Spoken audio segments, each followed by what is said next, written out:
Live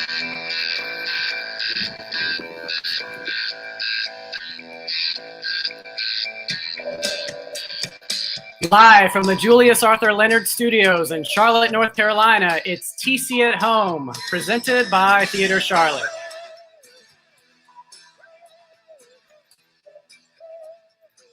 Hello again, everyone. It's Chris Timmons. Welcome to a special edition of TC at Home as we continue our Cat Week.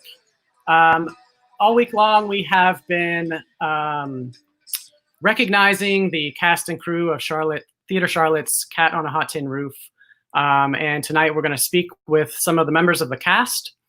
And if you missed any of our previous programming this week or any other week for that matter, you can tune in, check out our Facebook page and YouTube and catch up on any of those episodes. We had an outstanding production of Jane Eyre on our Isolation Radio Hour on Wednesday. That is a can't miss. So go back and check that out. Members of the Cat on a Hot Tin Roof cast in a production of Jane Eyre, classic radio on Isolation Radio Hour. Don't forget, you can post your comments and questions throughout the evening as we chat with our guests. And also, we will close out our Cat on a Hot Tin Roof week with our TC Teachables on Tuesday at 4 o'clock with director Dennis Delamar. So any aspiring directors, young directors out there, you're not going to want to miss that. A chance to learn some great tips from a legendary director in Charlotte. So the story and experiences that we share today are ones that are unique from this time in our world. Performances across this country, across the world, were put on hold or canceled in an effort to contain the coronavirus. Our story was of a show that was scheduled to open on March 19th, but we were forced to walk away after our last rehearsal on March 12th. Just 1 week from opening that show, 5 rehearsals. And it was a journey that began together in January with auditions, and it ended so abruptly a couple of months later. With us this evening, we have 4 members of the cast of 15 who were in Theater Charlotte's Cat on a Hot Tin Roof. And we're hoping tonight that some of the other cast members are watching live and can comment and share their thoughts that we can, again, share with our cast members this evening and with our audiences. But with us this evening, we have 4 members of our esteemed cast. We have our Maggie, played by Gretchen McGinty. We have Brandon Samples, who played Brick. We have Kathryn Stamas as Big Mama, and Matthew Corbett as Big Daddy. Hello, everyone. How you doing? Great. Good evening. So I want to start. All of you, you're no strangers to stages on Theater Charlotte, or around town, for that matter. But our audiences often come in and they get to see you perform. They'll read a little bio that talks about some shows that you've been in and things like that, but they may not get a chance to actually learn a little bit more about you, who you are, the fact that what you're doing up there on stage is not, that's not your job. You have other things that you do outside of the theater. So I just want to kind of go around and let you spend a couple of moments talking about yourself, the other thing I want to touch on is what got you interested in theater. So tell us something about you and what got you jump-started in theater. So let's start with Gretchen. What got me interested in theater? I think like a lot of people, I started acting as a kid, like in school plays and local theaters. I did a lot of shows at Children's Theater of Charlotte when I was growing up. And I wound up studying it in college. I went to conservatory and studied theater at University of North Carolina School of the Arts. So my first career actually was acting professionally. I lived in New York City for several years before I returned home to Charlotte and pursued my second career, which is now being a speech pathologist. But yeah, I discovered the love of theater as a kid. Did you find your background in theater helpful in your career now? I mean, did you obviously pulling on some of the skills from performance? Absolutely, yes, because I work a lot in voice. I help patients with voice disorders or people with elective vocal training. So I received a lot of training in voice in conservatory. I also learned phonetics. I studied accents and dialects in conservatory. So I found when I went to grad school, I had a lot of transferable skills from my theater background and training that were extremely useful. So absolutely. Tell us a little about some shows that you've been in specifically in the area. Here in Charlotte, my last show actually was Theater Charlotte a few years ago. I did The Importance of Being Earnest. I played Gwendolyn Fairfax. I've done at Children's Theater of Charlotte, I did The Lion, Witch, and the Wardrobe, where I played Mr. Tumnus many years ago. I did a tour of Macbeth with them. I've also did several Shakespeare shows with Charlotte Shakespeare when that was in operation. So I did Measure for Measure, King Lear. I did another Macbeth. I've actually played Lady Macbeth twice now. What else? Should you be saying that? Should you be saying that backstage? We're not. So I can say that all I want. Sorry, I didn't mean to cringe. We all cringed. Yeah, but you know what? Nothing else can happen to our show. So. Right. It's 2020. That's so true, right? Right now, it's like, whatever. Kathryn, let's jump over to you now. Tell us a little bit about yourself and some shows that you've been in. Okay, I grew up in New Jersey, and I do remember wanting to be an actress since I was a very little girl. My grandmother took me to this ballet or something, the Pied Piper, and I remember they picked kids out of the audience, and I was desperate to be picked, and nobody picked me. So that's like my earliest, recollection of wanting to be an actor, and all my life that's what I wanted. Went to Mason Gross School of the Arts, which is part of Rutgers University. It's where I studied and lived in New York as well. Did some shows, got my equity card, then moved down, got married, moved down here, and was very fortunate to I was with Opera Carolina for a little bit. I don't know why I auditioned for them. I guess I didn't know the whole theater, and it was great, but I just didn't know the whole theater community yet. And then the audition, the first show I did was Cabaret, which was directed by Steve Umberger, and it was literally an all-star cast of Charlotte theater people.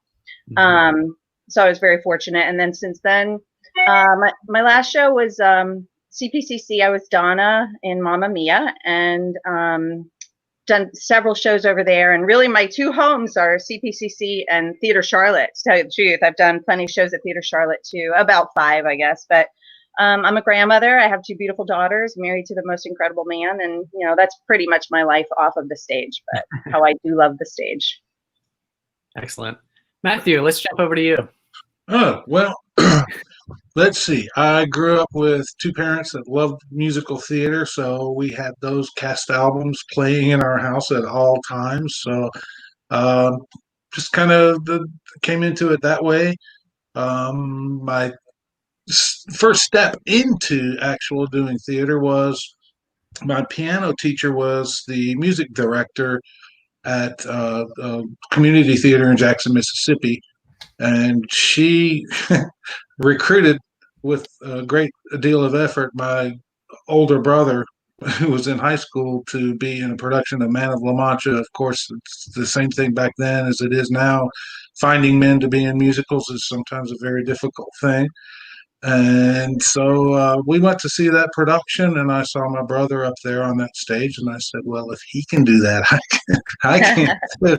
So I just, as a 13-year-old, just started hanging around the community theater there, and they taught me how to build sets and everything, and it just kind of snowballed from that point. And then I went to college, studied in the University of Missouri, and ended up doing a lot of CP summer theater, and kind of grew from there. And I've been fortunate to be involved in a lot of the different companies, that are in Charlotte now and from the past that no longer exist, unfortunately. But it, started out going to be a career move, but ended up being more of a hobby. So that's where I am now. So I get to do it when I can, and so that's What are that's some about of your it. favorite roles? I'm sorry. What are some of your favorite roles that you've been in? Oh, well, my most recent thing that I appeared in was Chess at CP as Malakoff, and I've done that role twice, once with Queen City and again with CP, and I really enjoy that role. Lenny and of Mice and Men at CP was one of my favorite things to do, and well, let me see. Oddly enough, if you can imagine, back in the day, I appeared as the teen angel in a production of Grease at CP, and that was fun. So, Boy, I wish I would have known that. I could have searched for some video or a picture or something. oh no, we don't want to do that. No, we can't revisit those days. Brandon, how about you? Let's jump over to you. Yeah, so it started locally. I went to Dilworth Elementary, and I can partially, if not mostly, blame our director Dennis Delamar for kind of striking that theater interest. I remember growing up seeing Dennis in shows at Theater Charlotte, CPCC Summer Theater. I did my first, I would say, full production when I was in 5th grade. I was actually, I think, I was in Dennis's class, and I went to Sedgefield Middle School, the 6th through 9th grade, and I was involved in their production of Peter Pan. I enjoyed doing that. Did Children's Theater of Charlotte for years, and then when I ended up moving out west, I kind of became that cliche, whatever you want to call it. I did sports. I played football, basketball, and track. My senior, senior year of high school, I ended up jumping into a few shows, and before I knew it, I was very thankful to get a start in repertory theater. So I worked with some directors out west who were very much about that collaborative experience. So building sets, starting as an apprentice, building sets, being part of some of the shows, doing design and all of that, and then going to a liberal arts school for my degree in acting. And again, in that setting, having the appreciation for, studying a little bit of all the modalities around theater. So I moved out west, lived in Los Angeles very briefly, and then kind of been traveling around, and Charlotte's home. Charlotte's always been home.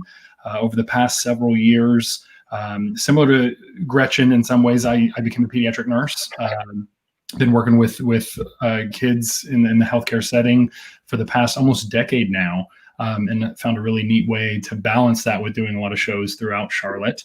The only other time I've performed at Theater Charlotte was several years ago in the Normal Heart as Felix, and a couple of shows over at Actors Theater Charlotte, Bad Jews, as well as Vanya, Sonia, Masha, and Spike. Very fun show. And then Boeing at CPCC is probably one of my favorites. Boeing was a lot of fun, and Over the River and Through the Woods. So very thankful that it all kind of started here and obviously branched out a little bit and is all here again. So I definitely love the Charlotte area and all that it has to offer in the theater realm. Yeah, absolutely. It's certainly a community. We all kind of know each other, and as you've attested, we've all sort of had experiences at at some of the same theaters around town. It's truly a unique experience, I think, especially for a city of this size to have such an intimate theater community. So I wanted to dive into, obviously this is a unique time in our lives and in our world. How have you been spending your time in quarantine? Has anybody picked up any new hobbies that they want to share? Kathryn, let's start with you this time. How have you been spending your time? Well, I've had to get really great at patience because I've been living with all the same people for so long.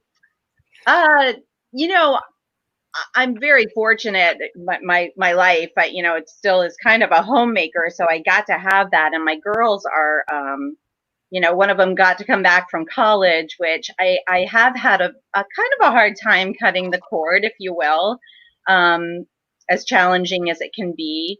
So I've really enjoyed having my family here. I haven't really learned anything new, but was so just I hadn't been on the stage in 2 years, so to be back was such just so exhilarating. Really, I just love it so very much, and so that was a bummer, to kind of have to pull back. But I've been able to read. I don't really take the time to read, and I've taken the time to read some things that I've got stacks of books there, and I start them, but I don't always finish them. So kind of boring, but that's what I've been doing. Brandon, how about you? Oh gosh, yard work? No, I did yard work. I've been trying to do more yard work. Let's see. Probably driving my wonderful wife more crazy than usual. Have you been home more? I mean, I know you travel a lot. I assume that's been cut back. And it has. So I travel. Yes, I do. I do healthcare consulting, software consulting. So I do travel. I'm typically on the road every week. So a lot more time at home. It's definitely different. Like I work from home Monday through Friday when I'm not traveling, but to kind of have that unknown pressure, with everything going on, it's obviously a little different. I will say that I think the one thing most proud of, and I'm all about support of restaurants and everything out there, and we always eat out at restaurants, but we've done really well with cooking. We have a grill that we've always used, but we grill almost every night. We've been grilling, we've been looking at new recipes. So it's great to kind of strengthen that family bond, because I think so often we can easily get distracted from always just being out and having those kind of external things. But we've been spending a lot of time at home with with my family, my wife, and our two fur babies, our dogs. So it's been great. We've learned a lot, I think, about ourselves, and that we can cook and we don't have to eat out all the time. So, once this clears up, we're all going to have a cast party at Brandon's house. Come on over. All right, Gretchen, how about you? I'm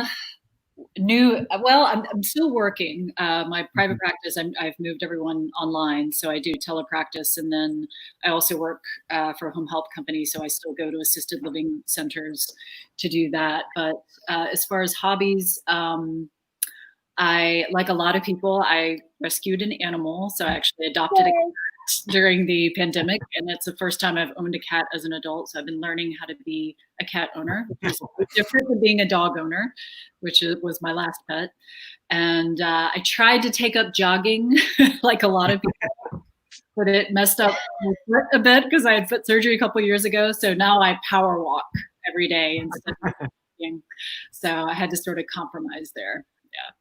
Yeah, I don't know if it's the heat or the fact that things are reopening, but we're seeing less and less of the same faces out, running and walking and doing all those things as we get further and further along here. Matthew, how about you? What have you been up to? Lots and lots of house projects. I'm learning to replace light fixtures. I'm rehoning my painting skills. Frog Tape and myself have become very good friends recently. I'm fortunate to be able to work from home, so that whole situation didn't have to change a whole lot for me. I know a lot of people are, we're having problems just because the social aspect of their working in an office and stuff was taken away from them, and just having to adjust to, being at home and working from home. And I didn't have that issue. So I'm thankful for that. But yeah, basically home projects, yard projects, things like that. Culling lots of stuff from cabinets that were there for 15 years that hadn't been touched for 15 years, things like that. So yeah, that's kind of how I've been occupying my time. So yeah, pretty much just kind of reestablishing the homestead, which has been good. Excellent. All right, so before we move on to a little bit more diving into Cat on a Hot Tin Roof, I just want to remind you that any donations that you make today through Tuesday will grant you exclusive access to content that's only available to those of you that donate. So we have an outstanding interview with Dennis Delamar that you'll have access to, as well as some comments from the cast of Cat on a Hot Tin Roof. So any donation of any amount at this point is certainly helpful. And you can do that by texting TC 2020 to 76278, or you can go online at tc2020.givesmart.com. And I wanted to share a couple of comments here. We do have some of our cast members Hey, Susan. who are watching. So our May McClellan, and also our props person, Lois Barrick. Oh, Lois. Oh, that cake. So yeah, That be careful. beautiful cake. people are watching, so be aware of that. Okay, so I want to dive into. I'm going to start with our young couple, Maggie and Brick. Have you guys worked together before? Is this the first show that you've been in? This is our first show together. Yeah. Okay. And I one of the things I wanted to sort of talk about is chemistry, because the two of you are playing characters who are at odds with each other. There's some tension there, sexual tension. There's tension over Brick and his drink, but you guys had this chemistry, and I just wanted to talk about what it's like to create chemistry. It's one thing when you're creating chemistry of people that that showcase that on stage, that are showing that love and affection for each other, but you guys aren't doing that in this show. So how do you go about doing that? Because again, it was there back in March. Oh, thank you. Well, Brandon and I did spend time talking about our relationship, because Maggie and Brick are a married couple, and there are references in the script to their relationship and how hot and heavy they were in college and continued to be in their marriage. And so we actually talked about that. We discussed like, okay, well, how long has it been? And that sort of thing. And I think it was really collaborative, I feel, because we kind of had to, have that awareness of our history and the type of marriage we had and where we were in that marriage. And then the chemistry, I think, is just, you get lucky, when you have a good partner, to work with.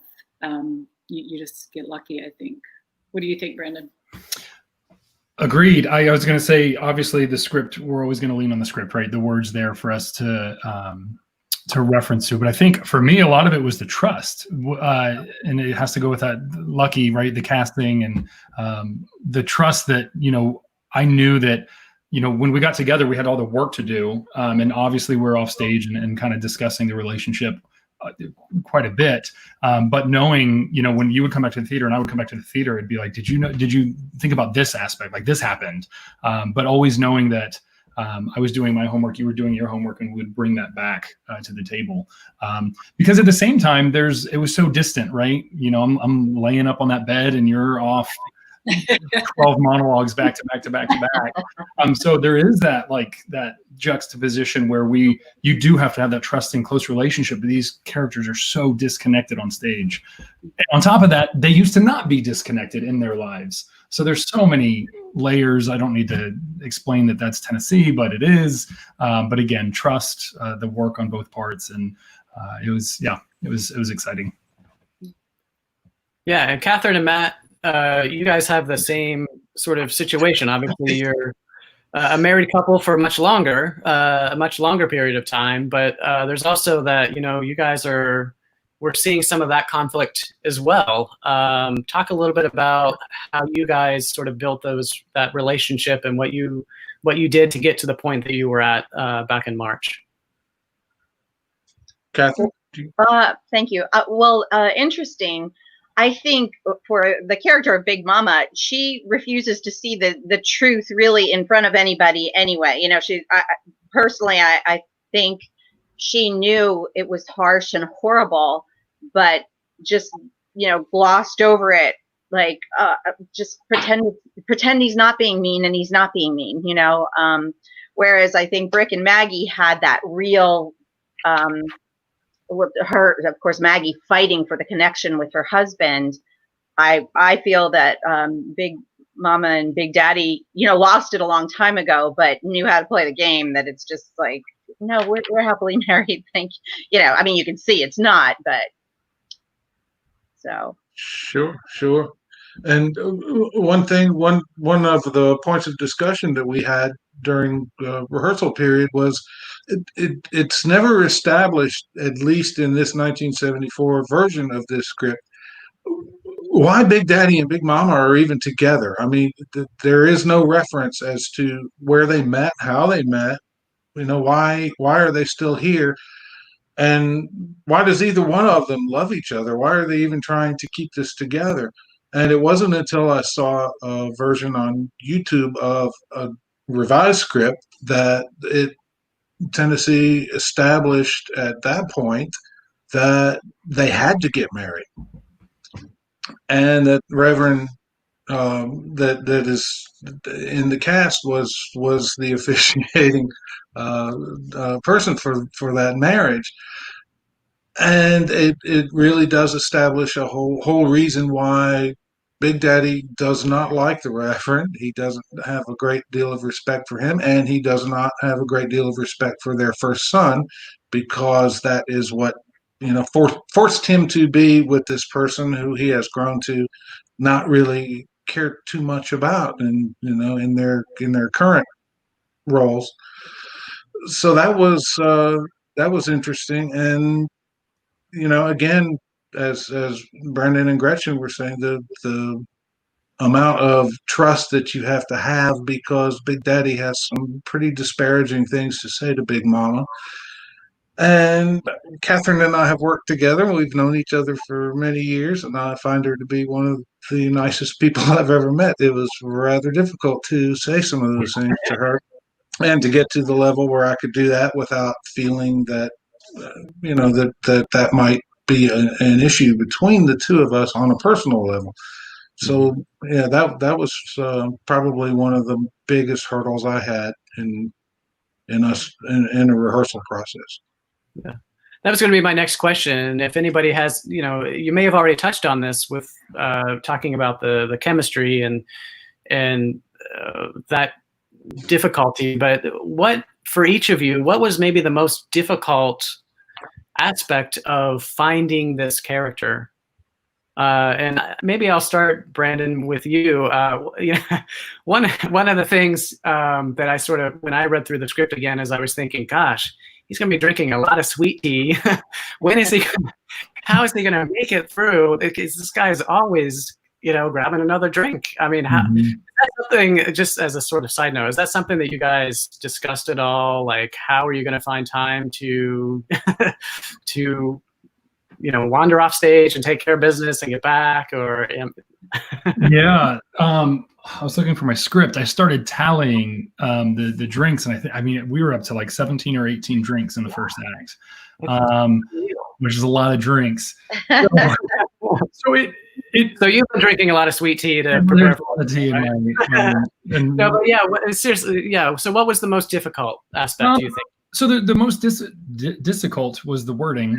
Difficult. The most difficult aspect, I think, was I'm backtracking. So Maggie and Brick, there's still got to be some things still, that mesh still holding somewhat together. So it's easy to think, oh wow, Brick's upstage in bed drinking, but there's still things that are constantly being said that strike him, and whether it be for good or for bad. So you're not tuning out. So I'm more talking from the actor's point of view. It was tough, the line heavy. Like I have like 1 to every 30 Maggie lines, but still finding that intention. And obviously family and friendships and relationships and marriage is all there too. But another central theme is alcoholism, and understanding how deep and dark that gets, and that's very real for Brick's, the character of Brick as well.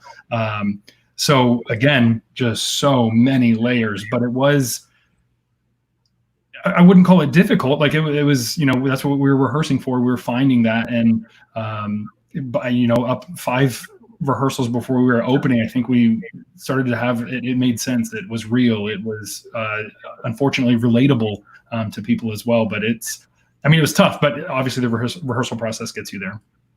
Yeah. You know. Excellent. Gretchen? I think for me, and one of the things I talked about, Brandon, is Maggie is such a force in nature, and her confidence is so strong. I mean, she gets rejected and turned down over and over again. And I thought that this was kind of the irony that she's seen as this sexy character when in reality she's constantly getting turned down. And so for me, it was really working on, okay, where is this confidence coming from? Why is she even says, like, I know you'll come back to me and I know I can get you back, even though he just keeps kind of dissing her and saying, no, go pick a lover, go, bother someone else. So for me, it was kind of finding, okay, where is she getting that confidence and that assurity that she can still get to him? Because you do see a lot of rejection. So I was really impressed with that confidence. And that for me, I think was the challenging part. That, and of course the sheer volume of speaking. Yeah. She's in Act 1, she's just like talking almost nonstop. So finding that energy and that drive, was challenged. Luckily I had Dennis, our wonderful director, coaching me through that. But yeah, I would say that was it. Excellent. Kathryn, how about you? Like I said before, I think the very first act, Big Mama is just living a lie, obviously, like everything's great and wonderful and happy, and let me just be boisterous and loud, and I don't have to look at what a mess my family is. And then the second and third act, it's clear that life starts crumbling before her. So as much as she could lie that, Big Daddy really does love her, he's very clear that his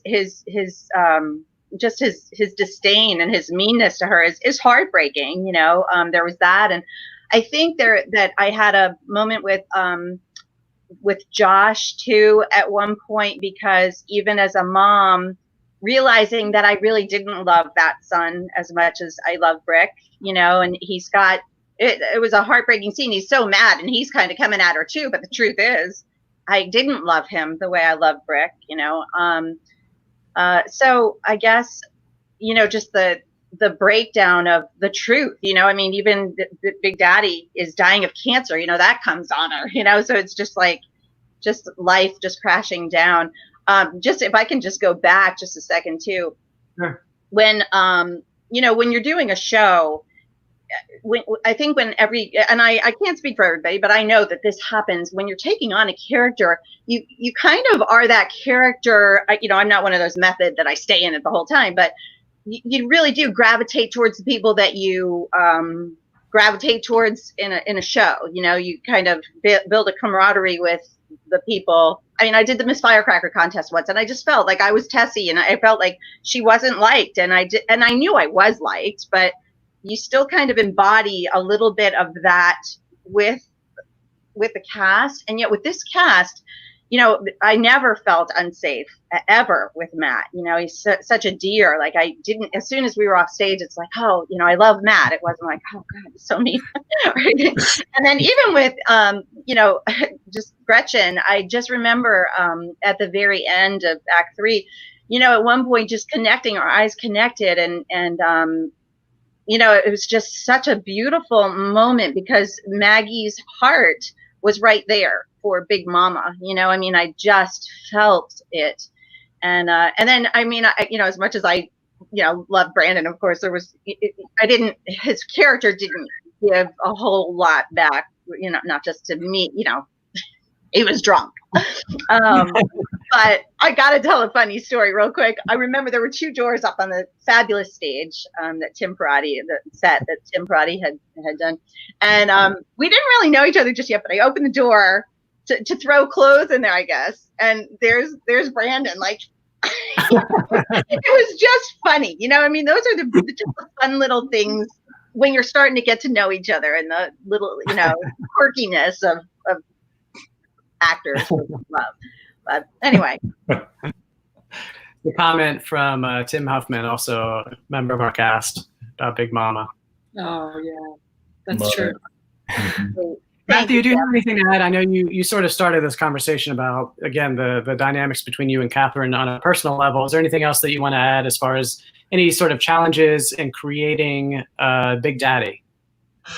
Oh, well, I guess just trying to find the meanness in myself, because he really, that character is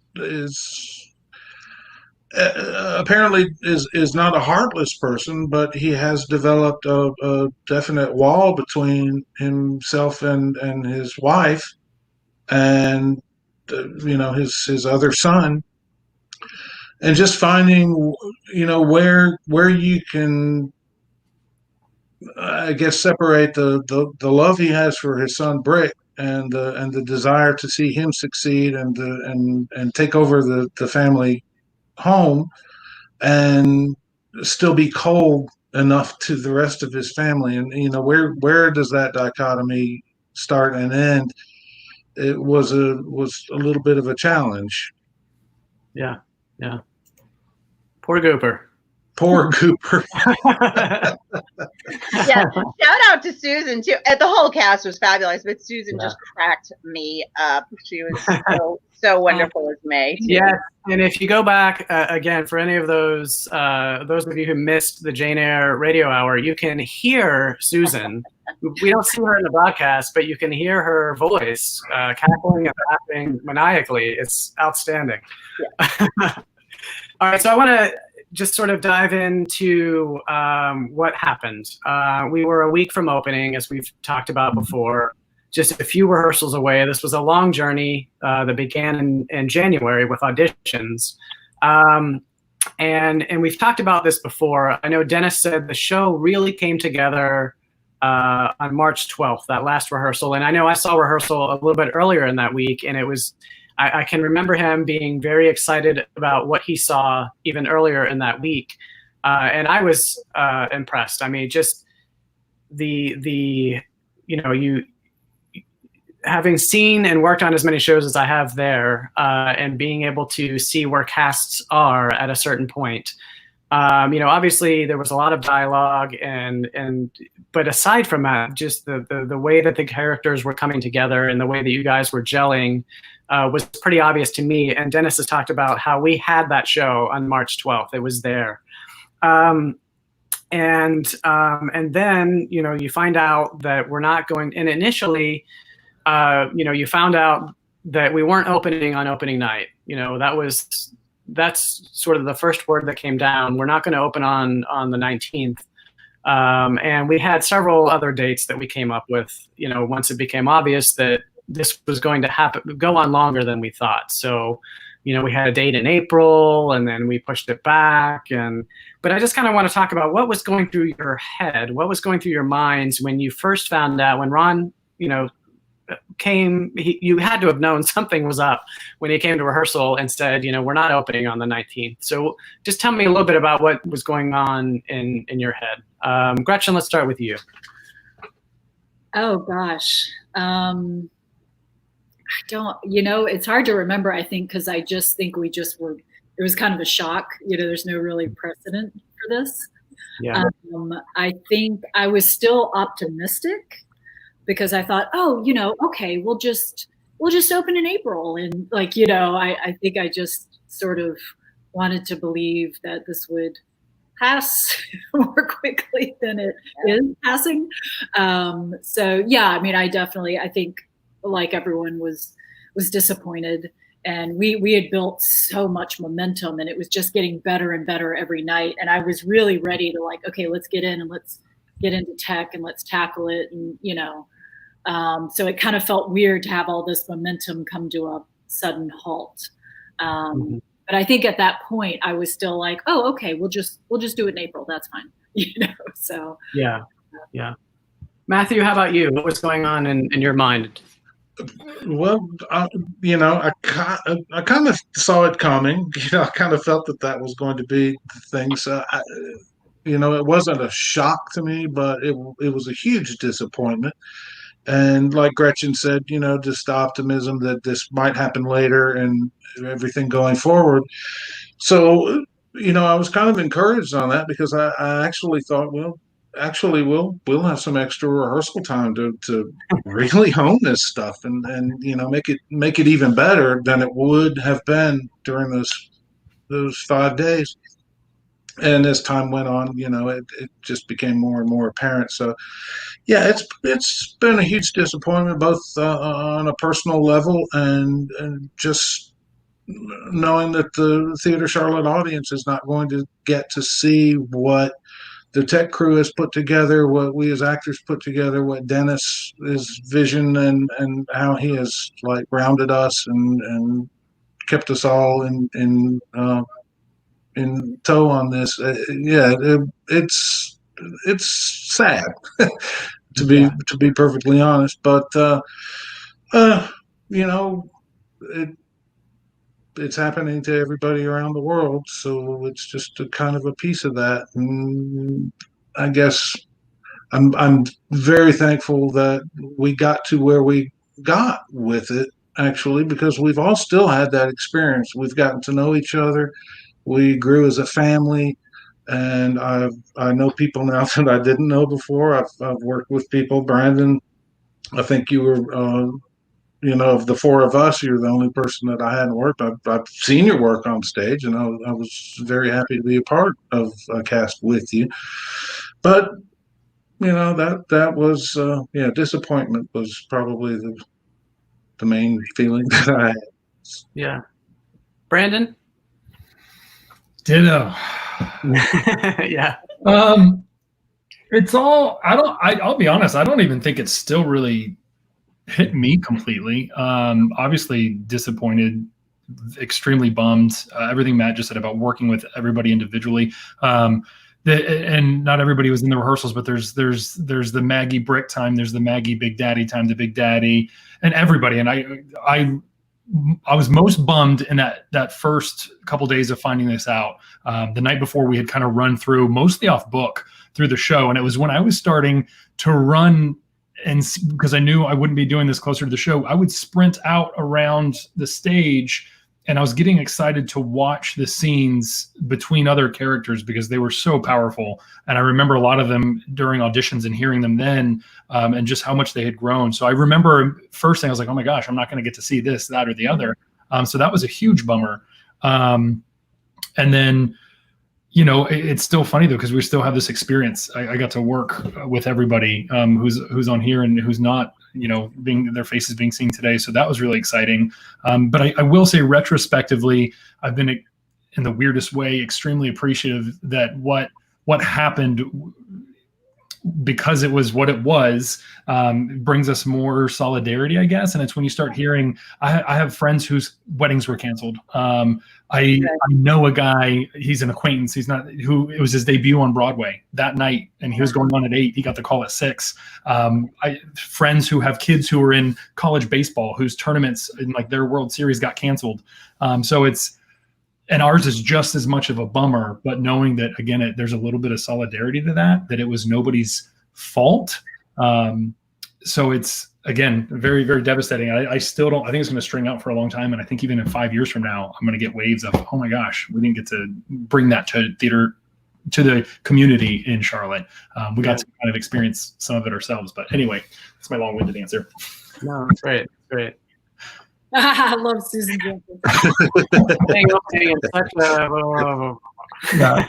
Dennis on night one said, we're keeping the profanity. I was like, we're all in. Kathryn, how about you? This is obviously, you talked about your experience and things, but this is obviously a unique situation. Tell us what's been going on in your mind. Well, I remember when we all sat down in the lobby, and you kind of knew because you started hearing what was going on, throughout the country. And, and then Dad came in, Ron Law came in. It's like he was going to, explain to everybody. You just knew, we were all at this kind of ominous meeting that here's how it's going to play out. And actually, the only people that I'd worked with before are Dennis, Matt, and Corliss. So everybody was new to me in this cast, and what an incredible, I know everybody knew of people, I think Susan's the only one that was really brand new to the scene, the Charlotte theater scene.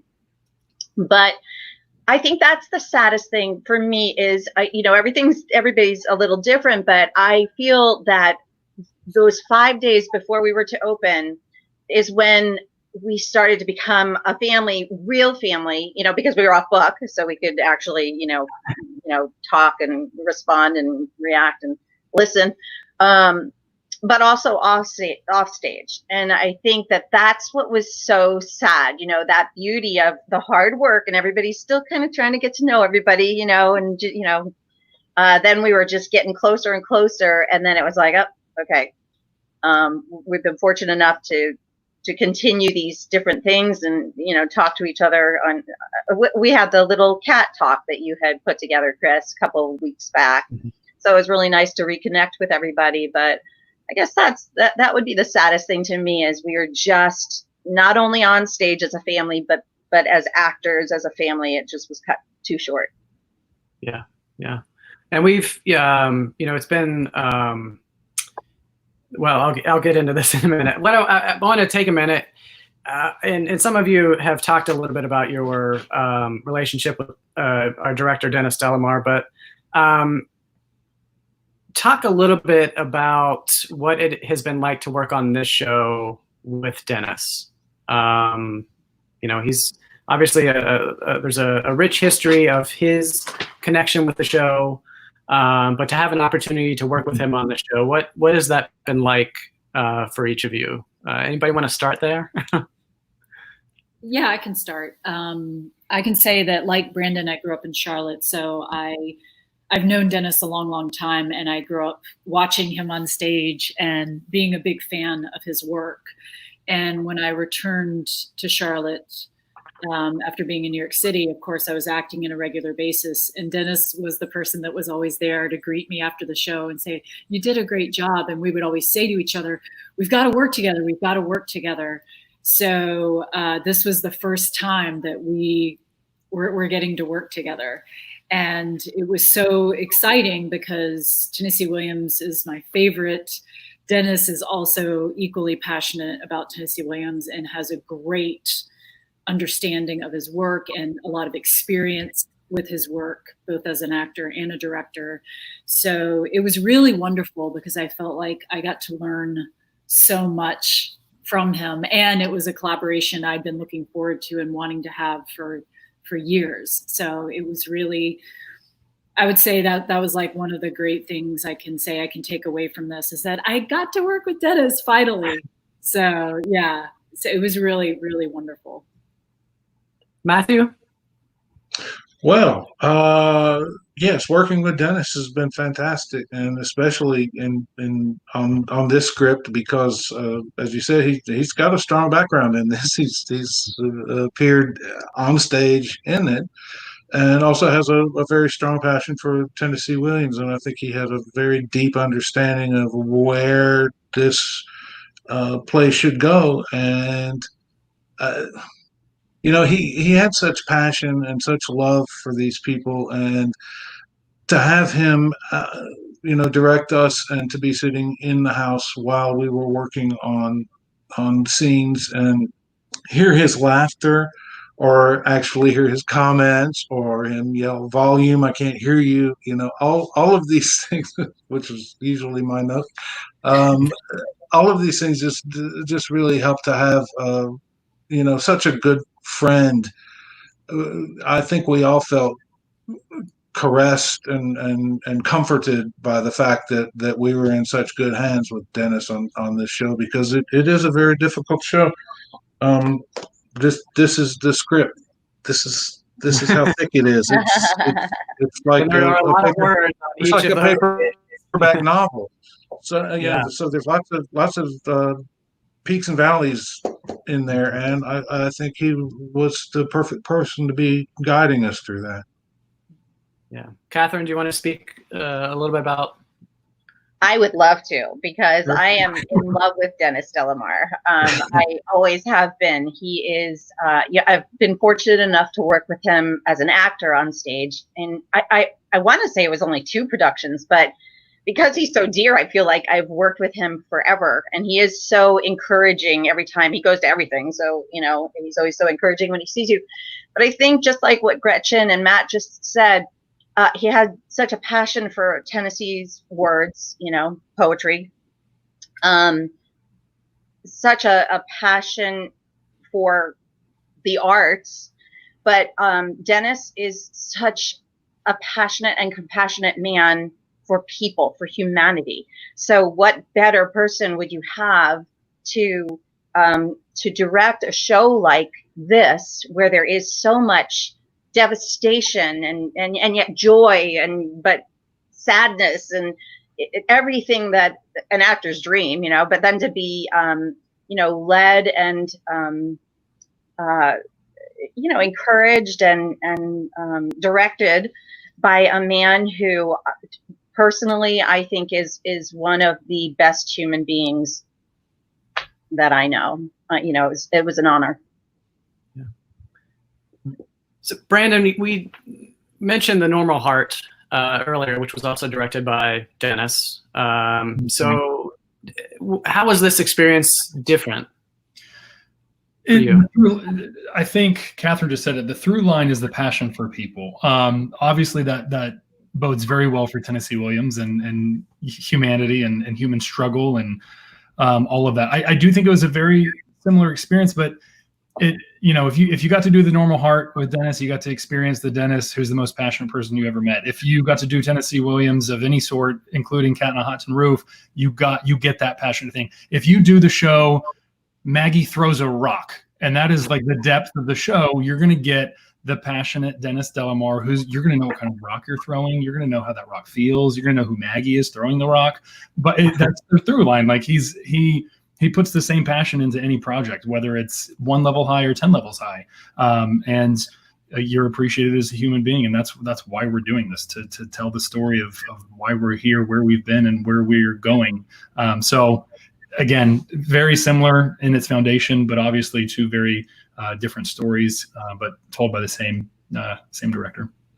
Yeah. How many? Oh, so Matthew mentioned the script. How many of you still have some of those lines in your head right now? Yeah. Of course.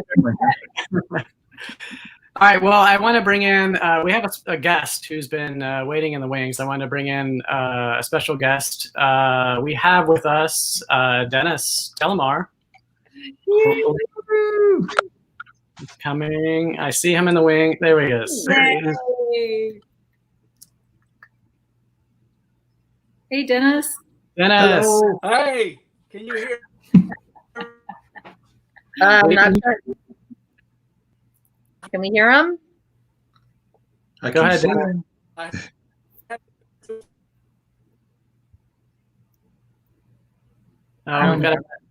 We've got a bad connection.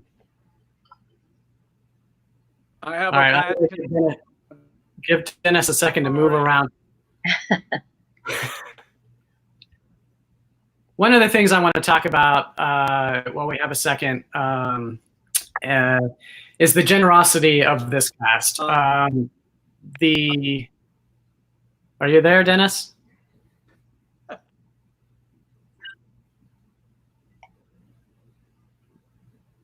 No, you're close. You're right there. In and out. I'm so sorry. It's my technology over here. I'm going to try another source. I'm going to. All right, try. Yeah. Another. All right, sounds good. We'll try. We'll try to connect with that. We sort of said this the other day. How many of us are dying to get back into live theater and leave this virtual stuff behind? It's the pits. But we're trying to get Dennis connected. One of the things I wanted to say is that this cast has been very generous throughout this whole process. And I know it's been challenging because we didn't know initially whether we were going to be able to open in April, and we sort of pushed some dates back. And then we've had some cat chats, so we've been able to stay connected, but nobody had ever at any point has said, once we get to this point, I'm out. I can't commit to being able to do the show in June or, later on, everybody has just been straightforward. We're there whenever we need to be. Let's try Dennis again. Same.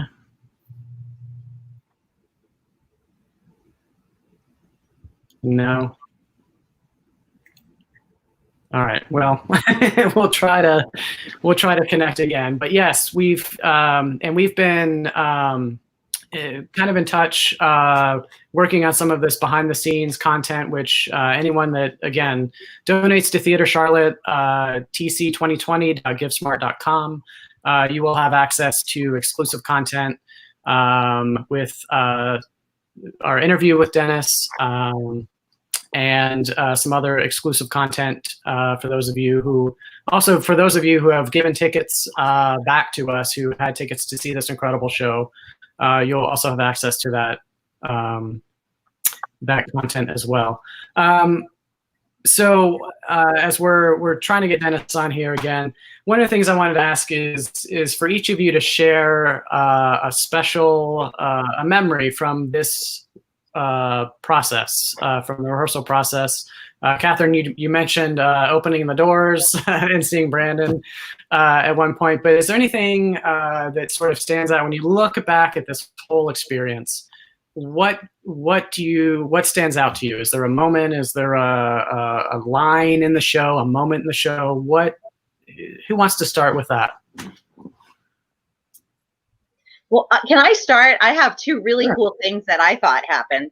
I mean, they're not as like, oh, favorite line. That sounds so awesome if I could think, but two really cool things happened. I overheard Susan and Chris Timmons talking one night, and Chris was asking where Susan had just moved to. And it turns out Susan lives in the same house that Chris lived in like 30 years ago or 25 years ago, which is crazy town, right? But not only that, Susan and I are talking backstage one day, and we're just talking about the colleges we went to and everything. And she starts telling me about her best friend who went to the same college I went to, that because we were both from Jersey. And then it's like, well, wait a minute, what year did you graduate? And it turns out her best friend in New Jersey, when she was 15 or something, was in there were only 30 kids in my, it was like a small, very small class. She was in my class at college. How crazy. Her best friend, Susan's best friend. Wow. I just thought it was small world. Who else? Hear me? Yes, we can hear you, Dennis. I am on cell phone. Oh, He's moved to his cell phone. He's on his cell phone. We can, but barely. It's better than it On was. my cell phone. Okay, so let's just establish I love every one of you. I'm proud of all of you. It was a fantastic experience. I felt very fortunate to have every single person in this 15-member cast and all of the team that helped us bring this together. You did become a family, and I told you at the beginning we would, and we did. yeah. I don't know if you hear me, so We do. Yeah, We do. thank you. Dennis, one question. Hopefully we can. I'm just curious. When did you know? We've talked about March 12th being. We sort of knew we had a show, but when did you know that this was the cast? This was the right cast. What made this cast so special, and when did you know that this was something special?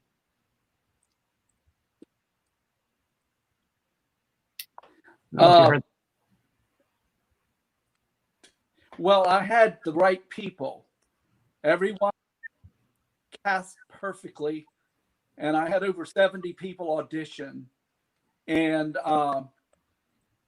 that part of that, and then the hard work they did, they put the work in on this 173-page script. We all did, and we did it together. They did their homework. I encouraged them to do homework together. Stopping a second. Do you hear me? Yes. Yes. Yeah. Okay. I get no response. So I'm going to sign off. I think this would be frustrating if I was watching this. So Anyway, thank you, Chris. Thank you, everyone. Thank you, Dennis. Thank you, We Dennis. love you, Dennis. Thank you, Dennis.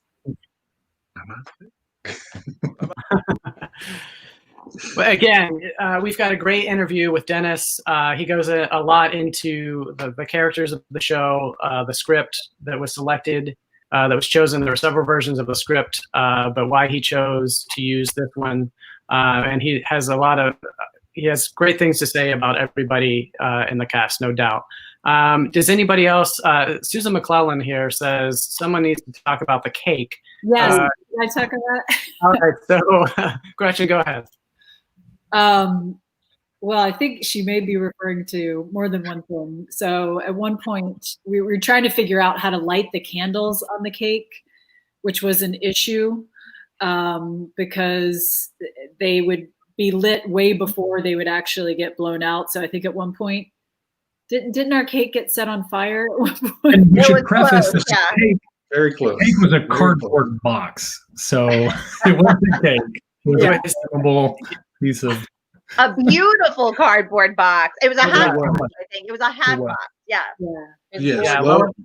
But I Lois? want to say, like, as far as like your question about like, memorable moments, the rehearsal that we came to, Susan and Josh came together and coached the kids on how to sing Skimmerink-a-Dink-a-Dink. And they came up with the choreography and they staged it. And then we got to rehearse the scene, and it was our first time seeing it. And, the cake comes on and the kids came out and sang and they did this little routine. And I just had this moment of, oh my gosh, this is like amazing. It was so well done. And I really felt like I was in that house in July 1955, Mississippi, with this family. Like, for me, that scene is when it really started to gel for me. So I would say that was probably like one of my most memorable moments. And the other would be when I was working with Dennis, I had all this business at the Vanity where Maggie's just doing so much primping with her hair and jewelry and all this stuff. And Dennis was just making me laugh because he was always coaching me on on Maggie's sensuality and how, encouraging me to go even further with things, because a part of what she's doing is also for Brick and for Brick's just kind of putting on a little bit of a show, for Brick. And that was pretty funny too, because Dennis had a lot of fun with like, do this with your hair and stick your leg up like this. And I had a blast with that. So yeah, those are my two big memorable moments. Excellent. Matthew, do you have a big daddy moment that you want to share? Or something? Well, tons of, yeah. I mean, just as Gretchen was saying, having those kids, and Skinnamarink-a-Dink-a-Doo is like an earworm now. I will never get rid of that. Thank you, Susan. But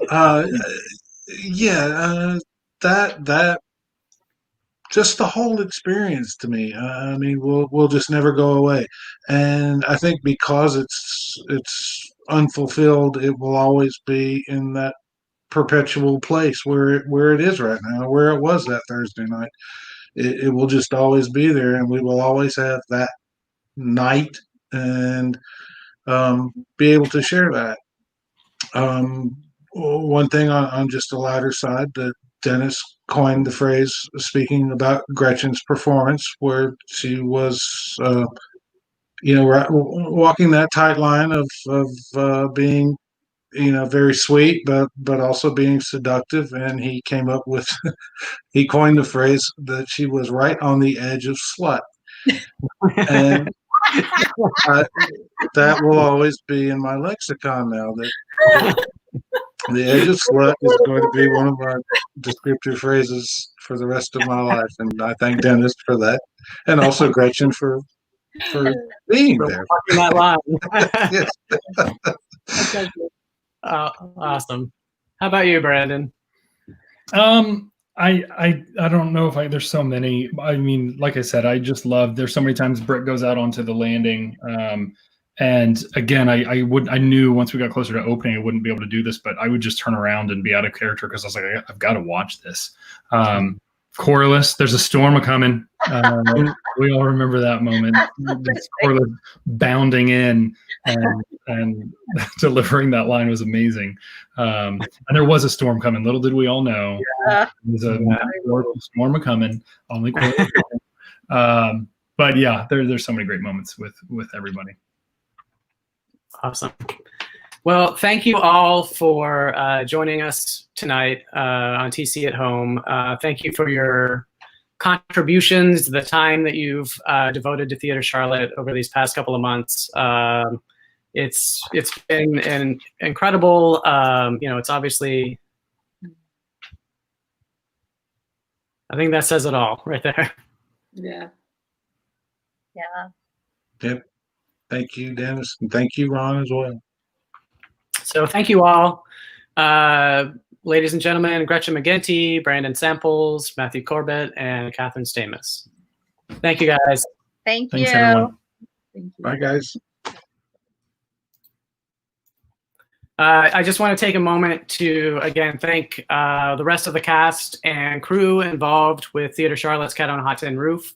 Josh Logsden, Susan McClellan, Rick Taylor, Tim Huffman, Corliss Hayes, Graham Williams, Will Bunden, Ethan Hunt, Lucy Burris, Scout, and Tilly Wheat. Our production team, Tim Parati, Lois Merrick, Chelsea Ritalik, Chris Wilson, Rick Wiggins, John Gifford, John Bambach, Nick De La Canal, our stage manager, Susan Cleffinger, who was due yesterday. I have not gotten a text, so stay tuned there. And of course, our outstanding director, Dennis Delamar. Thank you all for allowing Theater Charlotte to be a part of your lives. Thank you for your contributions, and I know we'll see you again soon on our stage. So that's going to wrap up this edition of TC at Home. Be sure to tune in live on Tuesday as we conclude Cat Week with our TC Teachables. Dennis Delamar will be there to talk directing. He will be discussing aspects of the directing process. And again, this is a great opportunity to learn from one of the best in Charlotte. You can also post your comments and questions, and we'll try to get to those during the broadcast. We resume our Isolation Radio Hour on Wednesday at 7:30 with classic radio shows performed live by some of your favorite local artists. Next Sunday at 7 o'clock, we will have our last inside look at Quarantine the Musical on TC at Home. Be sure to join us as we chat with Gracie Bryant and Kristen Sakamoto. Remember, you can catch up with any of our virtual programming at any time by following us on Facebook and on YouTube. On behalf of everyone here at Theater Charlotte, the cast and crew of Cat on a Hot Tin Roof, we wish you a great week. Have a great night.